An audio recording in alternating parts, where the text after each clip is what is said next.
MD Rob back with you, and today we're going to be finishing up the 63 Sprite. Let's get moving. All right, so hopefully we've got all our sound problems fixed from the last video. So now we got, looking at these carburetors here, we're going to go ahead and pop these carburetors off and clean them, because we also have a major exhaust leak, and in order to get to it, we got to get the heat shield off.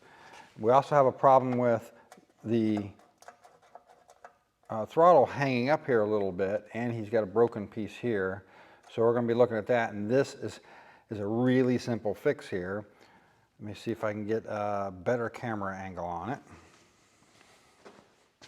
This may be a bit hard to see, but the whole reason why this is hanging up near idle is that cotter pin down there. The end of it's not bent up enough, and it's just rubbing up against the heat shield, so that'll be a really easy fix there.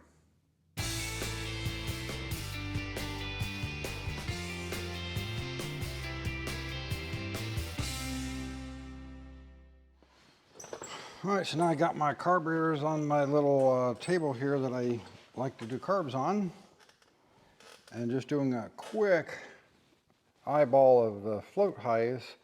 They actually don't look like they're much different. This one just slightly, this is the rear one, just slightly higher, but not enough to cause the tuning difference in tuning issues we were seeing. And see, the carbs are a little dirty. And he said he broke something here on this, which, oh, he broke that off down inside the carburetor. He didn't think it would be a problem, but that is something that we should try to fix. Probably the best way to take care of that would be get a nut on here, weld the nut to that, and then back it right back out. So yeah, and then our floats or float chambers are moving around an awful lot, but that's not that big of a problem, except that if it's tilted too much, not sitting level on the car, then you're not going to get an accurate float height. So we should look at least doing something to keep them from shaking around. All right, so I just used my TIG welder, just tacked a 1032 nut on that thing, spun out really quick and easy. And lucky for him, I seem to obsess over keeping like all of these bits and pieces for carburetors just in case. Like this is all HIF stuff. This is H series stuff. And this is miscellaneous things that works for all of them. And then this is all H series stuff. So, or HS, sorry. So I got another one of those right here, no problem. We can replace that and get him up and running again. And it looks like usually what happens is this rubber here on this end is usually what makes these things flop around a lot. In this case, yes, these are quite thin, but this is really soft as well.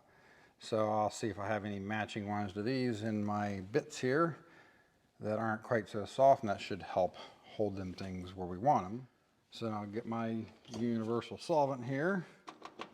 We'll clean these things up and continue working on them.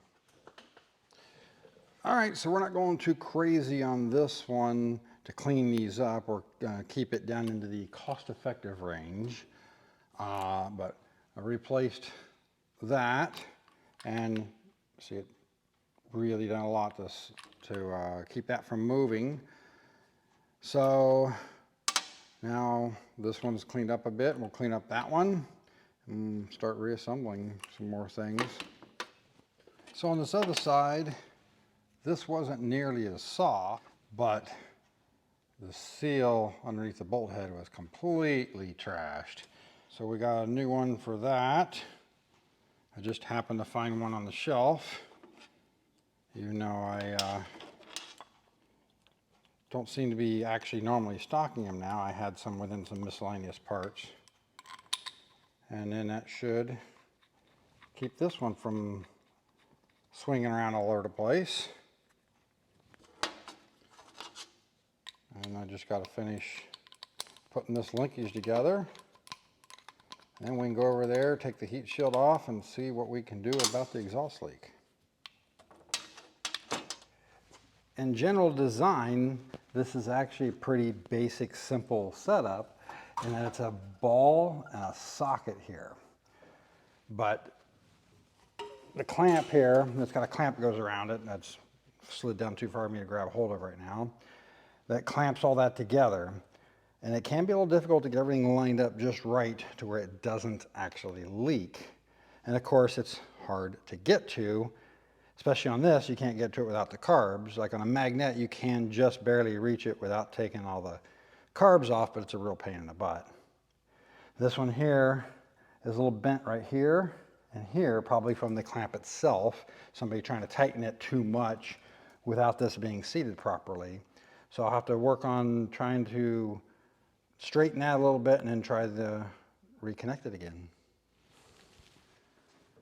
So now I've double checked the floats. This one was just a little high. I set them both to the right height. Got the carbs on. Adjusted it so that the linkages are acting the same on both ones and reacting at the same time. I've checked the needles here to make sure they were all flush with the bottom here on both of them. I've cranked this over enough to get fuel into the float bowls.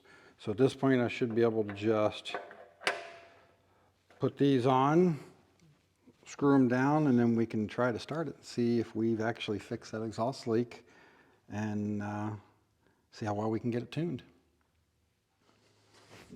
Okay, tops of the carbs are back on. Got the key on. Let's see what happens.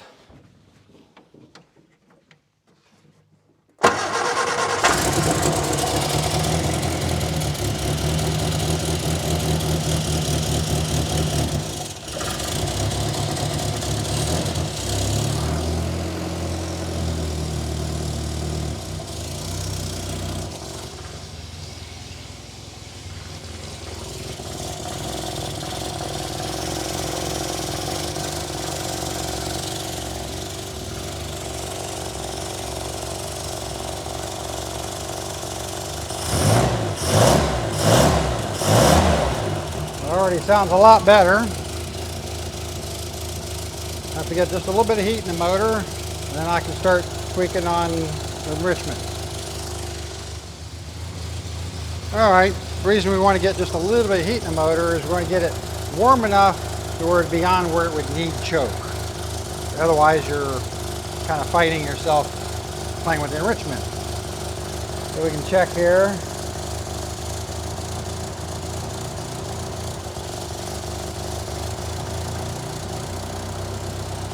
It's obviously just a little bit, just a touch rich on the front carb, and a little more rich on the back.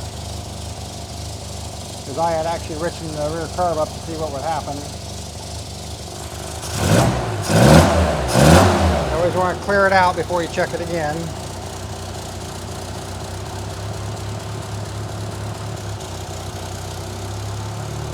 Raise the pins here, which are lifting pins here too. I find it's easier to do it this way. Because sometimes I can't get my finger into those.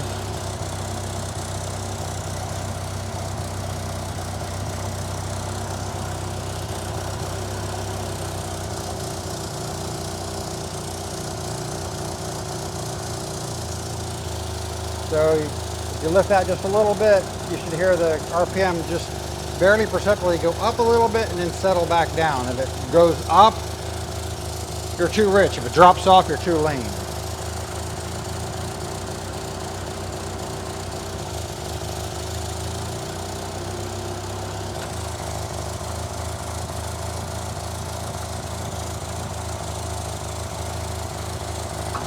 What I'll often do is set it to where it's just a touch on the lean side before you put the air cleaners back on, and then it'll be fine once the air cleaners are in place because they tend to richen up just the slightest bit.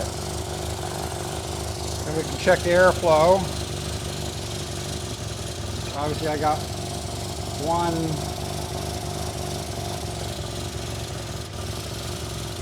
so they're pretty even now.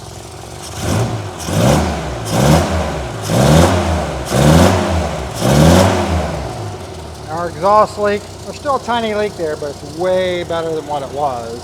And with the end of that pipe being bent like that, we're probably not going to get it perfect. So now we just got to set the idle, which I like to wait till the engine's fully warmed up to play with the idle. So at this point, I think it's ready to take it for a test drive, see how it goes down the road.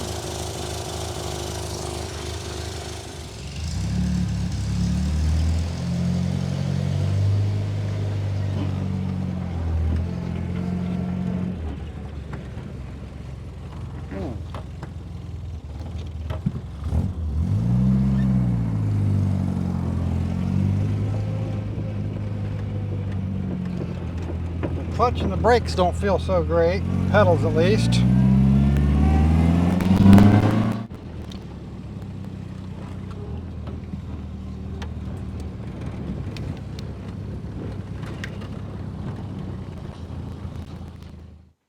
All right, so it ran pretty good on a test drive. I can see a couple other little things it might need in the future. The clutch pedal feels a little stiff for a hydraulic clutch, and the brake pedal's a little soft, which he actually did say something about, but that's not what they're here for.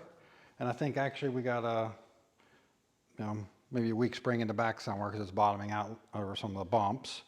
But I think at this point I'll just put a timing light on it, double check, make sure the timing's where we want it. If it's not, we'll adjust it slightly, and then I can set the idle, put the air cleaners back on, and call the customer, and he can come get it.